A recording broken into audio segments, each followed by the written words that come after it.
বাঙালির ১২ মাসে ১৩ পার্বণ এবছরের মতন কিন্তু প্রায় শেষের দিকে।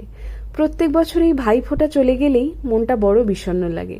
মনে হয় এক এক করে উৎসবগুলো তো সব শেষ হয়ে এলো, আবার এই একই উৎসব পালনের জন্য পুরো ১ বছরের অপেক্ষা।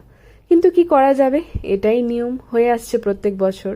এবছর ভাইফোঁটায় ভাই আমার বাড়িতে ঢুকে সব থেকে প্রথমে একটাই প্রশ্ন করে, তোর বাড়িতে টবেতে দুটো পাখিতে ডিম পেড়েছিল না, সেই ডিমগুলোর কি হলো?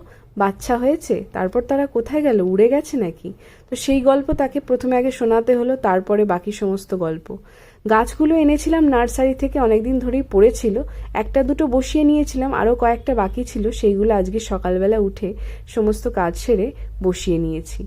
আর আমাদের মনে আছে কিনা জানি না, এই টবগুলো খালি পড়েছিল বলে এক দাদাকে দিয়ে আমি কিছুদিন আগেই ছাদেতে সমস্ত টব তুলে দিয়েছিলাম। আবার গাছ পুঁতবো বলে নতুন করে নামিয়ে এনেছি। আজকের সকালটা এভাবেই কাটলো। তোমাদের কেমন কাটছে উৎসব শেষে অবশ্যই জানিও কমেন্টসে। ছোট্ট মতন একটা ব্লগ শেয়ার করলাম, ভালো লাগলে লাইক করো। টাটা।